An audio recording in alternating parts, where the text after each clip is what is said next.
Atenção! Começa agora uma teleaula de Biologia do Ensino Médio. Você vai assistir a teleaula de número 40. Bons estudos!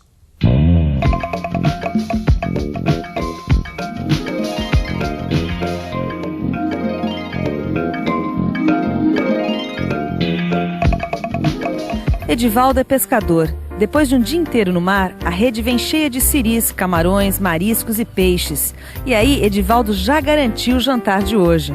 Garantiu o jantar de hoje e o almoço de amanhã. E ainda vai passar ali pelos coqueiros e levar uns cocos para a criançada. Quando Edivaldo apanha cocos e pesca para alimentar a família, está obtendo seu alimento diretamente da natureza. Ele é um coletor. Você já pensou se todos nós vivêssemos como o Edivaldo? Haveria alimento para todos? A população cresceria a ponto de formar as grandes cidades modernas? Esse é o tema da teleaula de Biologia de hoje. Vamos fazer uma viagem no tempo e acompanhar o progresso da humanidade na obtenção, produção, distribuição e conservação de alimentos. Ver os avanços da medicina na cura e prevenção de doenças e constatar que esses dois fatores têm muito a ver com o crescimento da população humana da Terra. Para saber tudo isso, acompanhe a nossa teleaula que está começando agora. Ah, só isso que tem para comer, pai? Como assim só isso? O senhor reparou a variedade de alimentos que tem nesta mesa? Olha, temos peixe, cereais, verduras e no purê de batata ainda tem leite. Tá querendo o quê, mocinho? Ah, mas eu vou querer só o purê mesmo. Nananina não. Lembre-se, Dudu, você é um ser humano e por isso tem que variar os alimentos da sua dieta. Você já viu isso em outra teleaula, lembra-se? Nós, os seres humanos, somos diferentes dos outros animais. E que outros animais? Ah, o bugio, por exemplo. Ou a gaivota. E o que a gaivota e o bugio comem? O bugio é um macaco herbívoro. Ele se alimenta apenas de plantas que encontra na floresta. E a gaivota é uma ave carnívora. Ela se alimenta apenas da carne de outros animais. Para obter essa carne, a gaivota pesca. Ah, mas a gente também não faz isso, pai. Lembra lá na praia, quando o Renato, ele subiu no coqueiro para pegar coco? E quando o senhor pescou aquele peixão imenso pra gente, você lembra? Sim, só que a gente tem outras maneiras de conseguir comida, né, Dudu? Sua mãe pescou esse peixe por acaso? Não, ela comprou na feira. E você?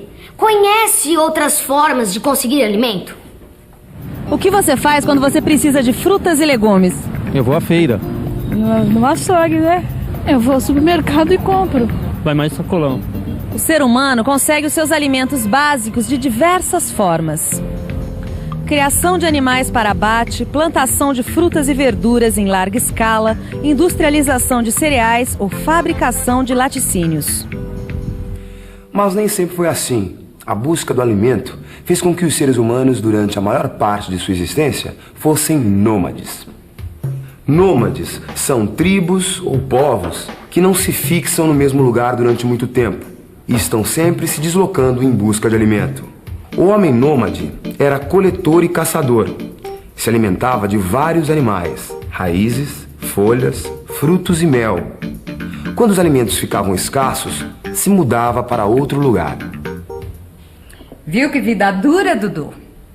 O homem coletor e caçador nunca sabia se teria alimento suficiente e também se teria abrigo para se proteger do frio, da chuva e dos predadores.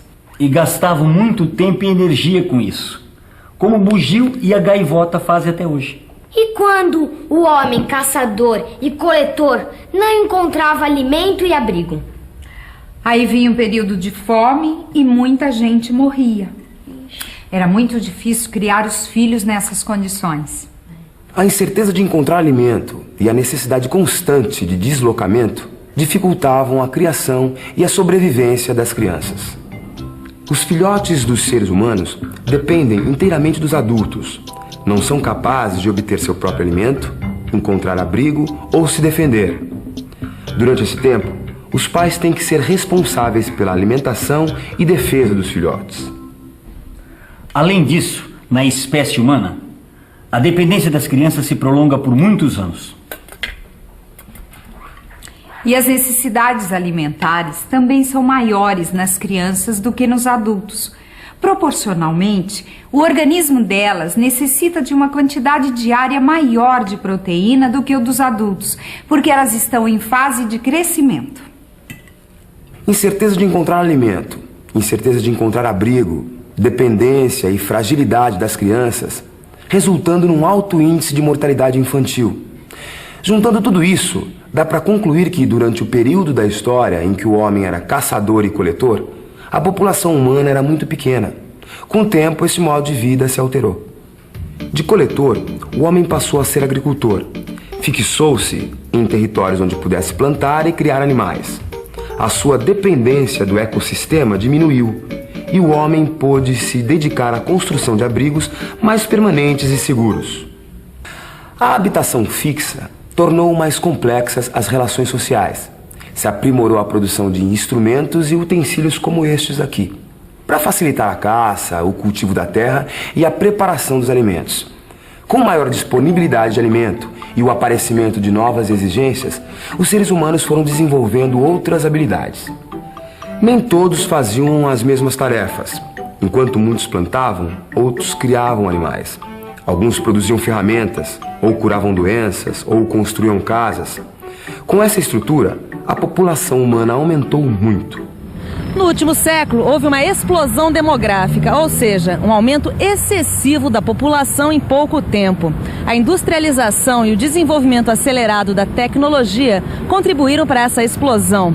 Com esses recursos, o homem pôde transformar o ambiente e aumentar a produção de alimentos. Agora, como é que a industrialização e a tecnologia modificaram a agricultura, aumentando a produção? Investir em, como chama, adubo, essas coisas, adubo orgânico, máquinas, acho que é isso, né? Olha, eu acho que melhorar geneticamente as plantas, mecanizar a agricultura, trabalhar o solo. Aumentar o número de máquinas, né? Entendeu? Máquinas, técnicas de irrigação e fertilização do solo, desenvolvimento de pesticidas e melhoramento genético de plantas. Essa maçã aqui veio da Argentina. Até pouco tempo atrás, para a gente comer uma fruta como essa, a gente precisava morar perto da plantação. Hoje em dia, a história é diferente. Quer ver só? Oi, por favor. Oi. Quais são os meios de transporte que trouxeram todas essas frutas até aqui? Bom, as maçãs vêm de caminhão da Argentina. Já os kiwis viajam de trem e caminhão também. Agora, as frutas importadas de mais longe viajam de avião. É isso aí, o desenvolvimento dos transportes aéreos, ferroviários e rodoviários tornou possível a chegada rápida dos alimentos perecíveis até o consumidor. Quem vai querer sobremesa? Uma goiabada com queijo. Mãe, quem teve essa ideia de transformar a goiaba em doce e o leite em queijo? Não dá pra gente saber o nome dos inventores dessas coisas tão comuns do nosso dia a dia, filho. Mas dá pra saber que tanto o doce quanto o queijo, que até hoje podem ser feitos em casa, são maneiras de se aproveitar os alimentos antes que eles se estraguem. E tem mais. Através da industrialização, muita goiaba pode ser transformada em goiabada e muito leite em queijo. Isto é, dá para aproveitar melhor grandes quantidades de alimentos. A perda de alimentos diminuiu muito com a tecnologia de conservação. Os enlatados são um exemplo. E, é claro, a refrigeração. Os processos de conservação são muitos. Aqui em casa, temos leite empacotado a vácuo, várias latas de conservas, uva passa, que é uma fruta desidratada, e não é só isso. A indústria e a tecnologia não contribuíram para o aumento da população humana só na produção e conservação de alimentos. A qualidade de vida também melhorou, graças ao desenvolvimento de tecidos e roupas, que tornou possível até mesmo a ocupação de regiões mais frias da Terra.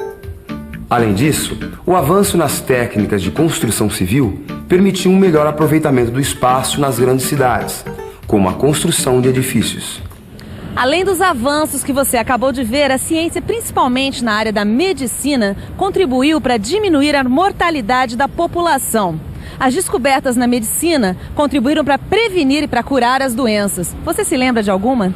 A SEIB, a vacina do sarampo, a coqueluche. Paralisia infantil. Com vacinas para prevenir, antibióticos para curar infecções e técnicas de cirurgia para remover ou corrigir órgãos doentes, a mortalidade infantil diminuiu e aumentou o tempo de vida dos adultos. Lendo o jornal, a gente sempre encontra novas conquistas da indústria, da ciência e da medicina.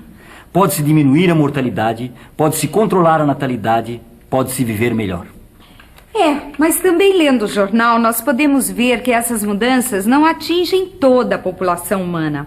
Existem diferenças de qualidade de vida entre países ricos e pobres e dentro desses países entre regiões com mais ou menos recursos.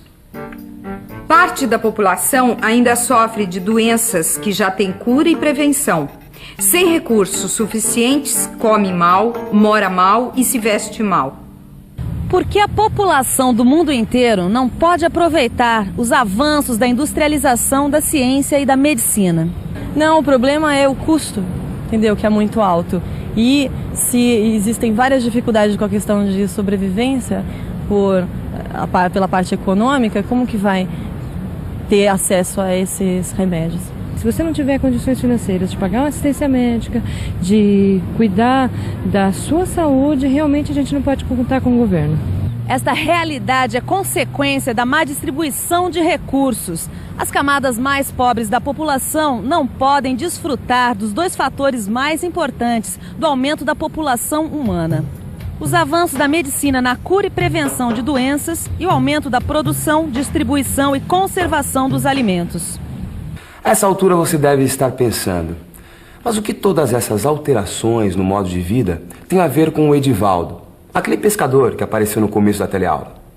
Afinal, o Edivaldo ainda continua pescando os seus peixes e catando coco, como fazia o homem coletor e caçador. Mas nem mesmo o Edivaldo escapou às mudanças. Veja, a rede do Edivaldo é de nylon, e o nylon que substituiu o fio de algodão nas redes de pesca depende da tecnologia e da indústria para ser produzido, assim como a rede que não é tecida à mão. Além disso, Edivaldo pesca para atender às necessidades da família e de algumas pessoas que moram na mesma cidade, e compra outros alimentos de que precisa.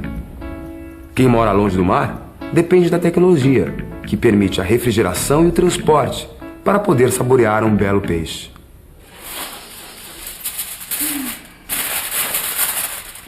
Satisfeito? Ou ainda sobrou um lugar para revisão? E atenção, se liga aí que é hora da revisão. Na teleaula de hoje, você viu que o ser humano utiliza várias formas para obter ou produzir seu alimento. O homem coletor era nômade, gastava grande parte de seu tempo e energia na busca de alimentos. Esse modo de vida não permitia que a população humana crescesse muito. O cultivo de plantas e a criação de animais fixaram o homem à terra e favoreceram o aumento da população. A industrialização e a tecnologia permitiram uma melhora na qualidade de vida do homem e a população teve um grande crescimento. A má distribuição de recursos impede que a melhoria da qualidade de vida atinja toda a população humana. Agora é com você, faça os exercícios do seu livro. Lá você vai encontrar mais informações sobre as mudanças na vida do homem e o aumento da população. Até a próxima teleaula e tchau.